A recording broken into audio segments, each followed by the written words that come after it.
సజీవాక్యం ద్వారా మాట్లాడి మహిమ పొందమని మీరే ఆలోచన ఇచ్చి నడిపించి సహాయం చేయమని మా ప్రభువును రక్షకుడును జీవాధిపతి అయిన యేసయ్య ఘననామమున స్తుతించి ప్రార్థించి అడిగి వేడుకుంటున్నాము తండ్రి. చెవిద వందరు ఆమేన్.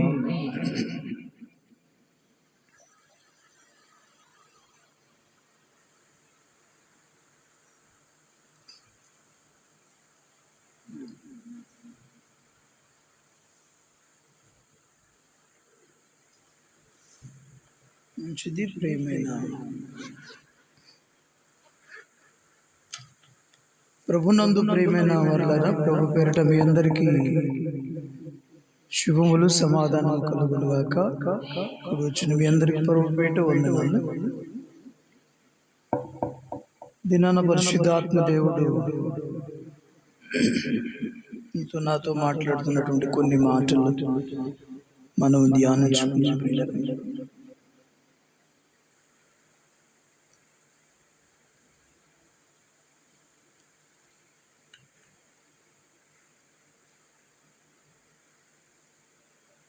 యెషయా గ్రంథము 40వ అధ్యాయం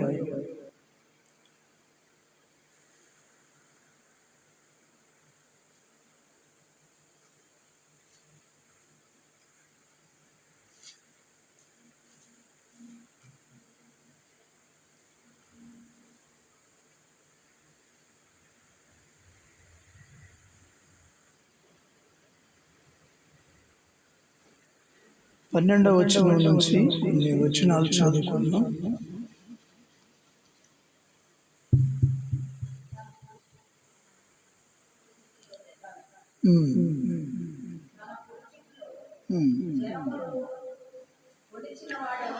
తన పుడిసిటిలో జలములు కొలిచిన వాడేవాడు, జేనతో ఆకాశములు కొలచూచిన వాడేవాడు,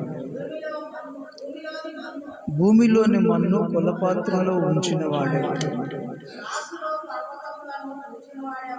త్రాసులో పర్వతములను తూచిన వాడేవాడు, తూనిక చేత కొండలను తూచిన వాడేవాడు, యెహోవా ఆత్మకు నేర్పిన వాడేవాడు, ఆయనకు మంత్రి అయి ఆయనకు బోధపరిచిన వాడేవాడు, ఎవని వద్ద ఆయన ఆలోచన అడిగెను, ఆయనకు వివేకము కలుగు చేసిన వాడేవాడు, ఆయనకు నేర్పిన వాడేవాడు, ఆయనకు జ్ఞానమును అభ్యసింప చేసిన వాడేవాడు, ఆయనకు బుద్ధి మార్గమును బోధించిన వాడు. జనములు చేద నుండి జారు బిందువులు వంటి, జనులు త్రాసు మీద ధూళి వంటి వారు, ద్వీపములు గాలికి ఎగురు సూక్ష్మ రేముల వలె నుండి.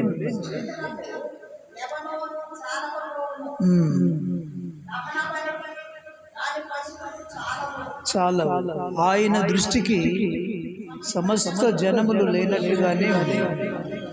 ఆయన దృష్టికి అవి అభావముగాను శూన్యముగాను ఎంచబడు. కావున మీరు ఎవరితో దేవుని పోల్చుదురు? ఏ రూపమును ఆయనకు సాటి చేయగలరు? చాలా 22వ వచనం. ఆయన భూమండలం మీద ఆసీనుడై ఉన్నాడు, దాని నివాసులు మిడతల వలె కనబడుచున్నారు. ఒకడు తెరను విప్పినట్లు ఆయన ఆకాశ వైశాల్యమును వ్యాపింపచేసెను, ఒకడు గుడారమును వేసినట్లు ఆయన దానిని నివాస స్థలముగా ఏర్పరిచెను. చాలు. దేవునికి మహిమ కలుగునుగాక.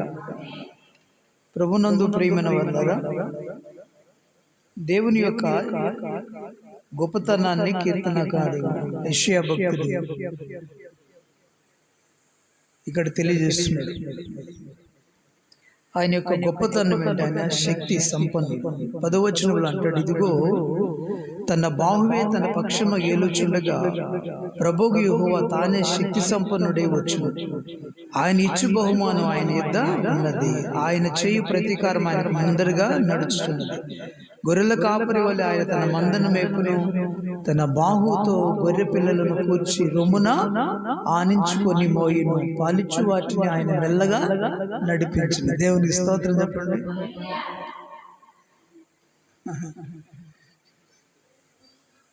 అదే